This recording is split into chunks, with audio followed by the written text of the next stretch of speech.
What's up, guys? Welcome to the channel. Today is October 3rd and it is game 162 Sunday, a day that I hype up every year for good reason. 2019, the last time there was a game 162, there was nothing actually on the line in the final day. 2018, there was a lot on the line. 2017, I can't even really remember. 2016, there was some stuff on the line in terms of AL wildcard. But this year, 2021, more than ever, the NL West is still on the line between the Dodgers and the Giants. You know me, if you've been here before, I'm big on the San Francisco Giants. I love the Giants. They're my second favorite team in baseball, and I will be rooting for them in the National League playoffs. I really hope they could win the division. And of course, probably even more drama is the AL wild card, because that's been the center of the baseball landscape. Those four teams, the Red Sox, the Yankees, the Mariners, and the Blue Jays, they've been going at it. We've seen so many standings updates and stuff over the past week, and things have just gotten chaotic. You've probably seen a lot of Twitter feed, Instagram posts regarding like potential ties, four-way ties, three-way ties, tiebreaker games, or who knows, maybe there won't be tiebreakers. It's just very crazy. So we're going to discuss it. We'll start on the American League side with the AL, where the Yankees are home versus the Rays. All right, so I'll pull up the standings right here. The Yankees and Red Sox are in the driver's seat. They're both up a game. The Red Sox, sadly, are in the biggest driver's seat of all here, because they are versing the Nationals, who are terrible, and they have Chris Sale on the mound for Boston, and they're very likely to win. And the Red Sox took the season series 10-9 over the Yankees. So if the Red Sox just beat the Nationals, they're home in the wild card, which is very sad. This would have been a lot more hype if the Nationals had completed a comeback last night that they had going against the Red Sox, but Boston is up 2-0 in this series. I really, more than anything today, will be rooting for the Nationals to beat the Red Sox. But if they don't, there's still a lot of intrigue, because the Yankees have to beat the Rays, which, like, I'm a Yankees fan. I'd say I'm a baseball fan above all, but, like, I'm a Yankees fan, and I'll be really disappointed if we don't make the playoffs.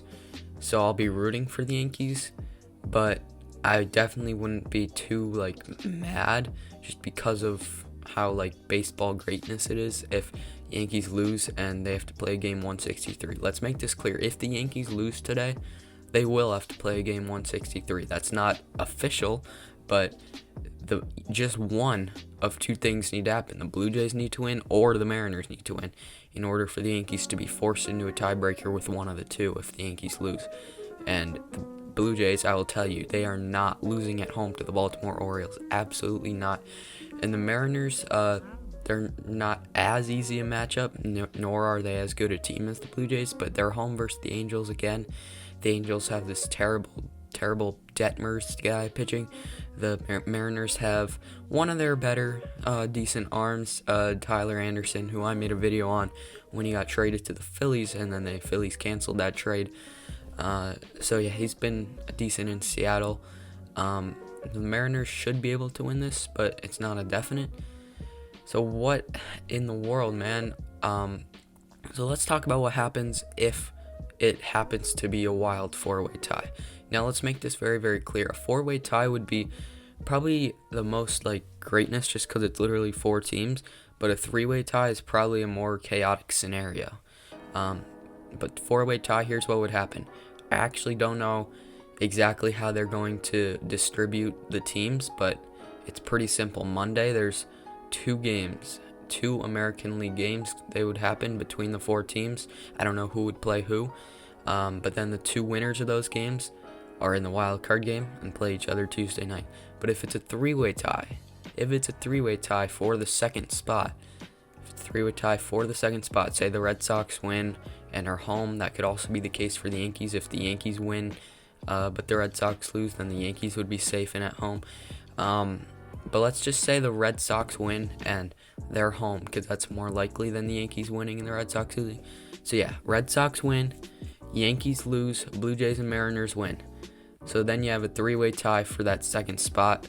The Red Sox will be chilling at home at Fenway Park, ready for the wild card game, which would be pushed back to Wednesday if there's a three-way tie, the wild card would be pushed back to Wednesday because they would group the Yankees, Mariners, and Blue Jays by Team A, B, and C.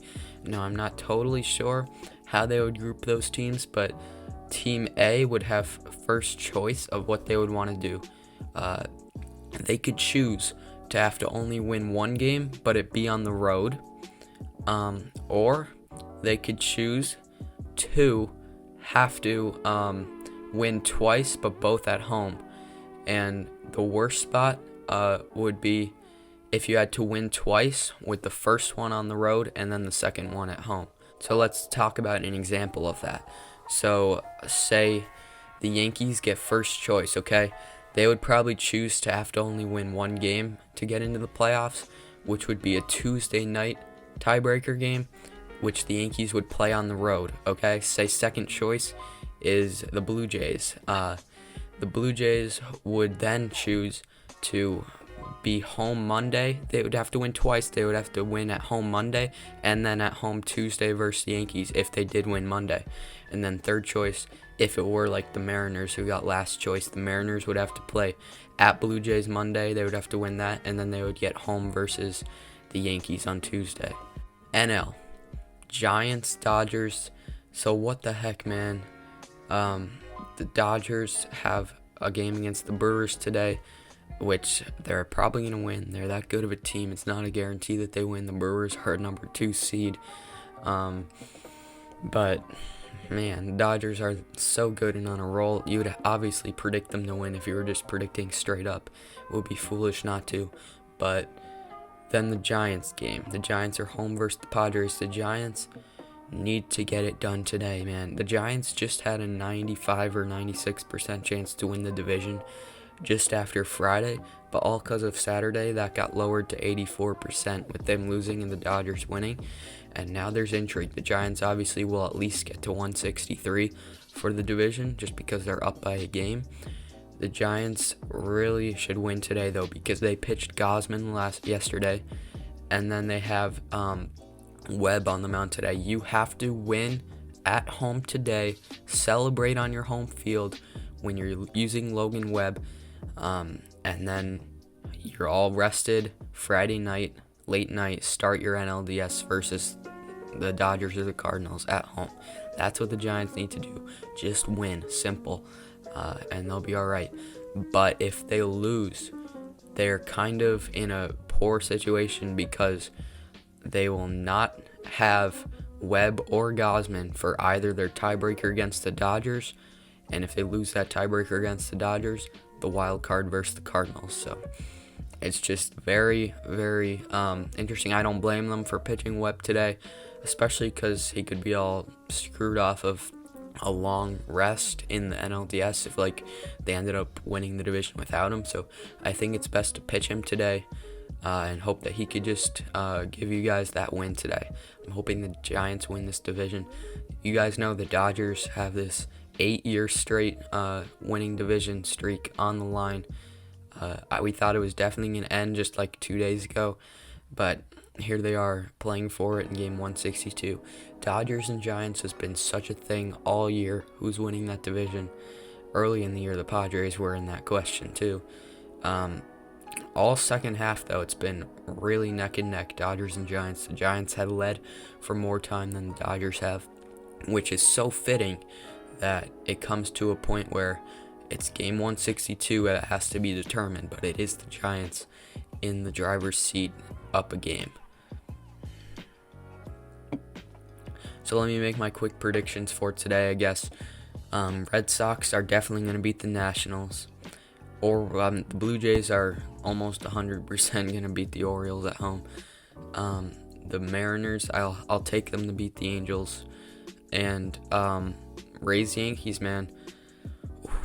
I'm going to have to say the Rays are going to win this one, So that's my prediction. Red Sox get home wild card, and then 3-way tie between Yankees, Mariners, and Blue Jays. Obviously, that would be really exciting, and it's not likely for that to happen because all my predictions would have to be right, which is not likely. That's the thing. It's likely that every individual prediction would be right, but it's not likely that all of them will be right. But yeah, that's my prediction, a three-way tie. And then the NL West, I do indeed have the Giants taking this one at home versus the Padres and celebrating on their home field on a sunny San Francisco afternoon in Game 162 Sunday, which is just great. And then Brewers Dodgers. I mean, I'll have the Dodgers winning this one as well. Yeah, they're gonna. I think both teams will win, which is advantage Giants.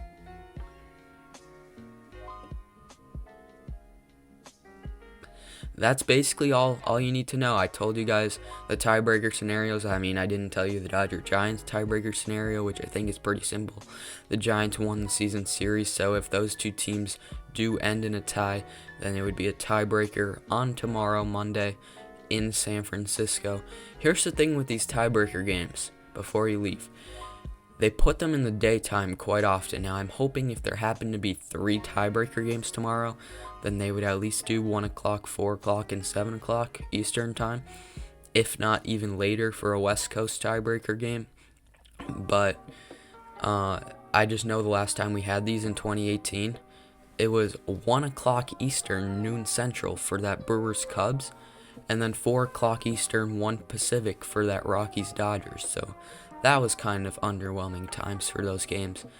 And let's make this very, very clear. I am excited for the playoffs. Like, obviously, this drama is huge, and it's something to really, really enjoy for sure.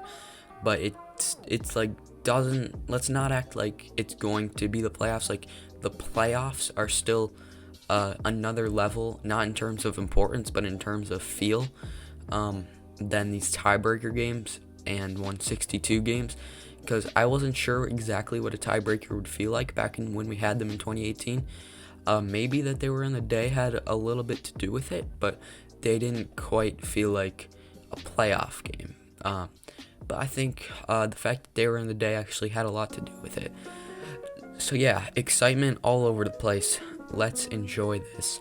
Subscribe to the channel. I'm going to be previewing every playoff matchup. Yeah, I'll leave my Instagram in the description below because I'll be posting stuff on there as well. Let's go. Best week of the year is here.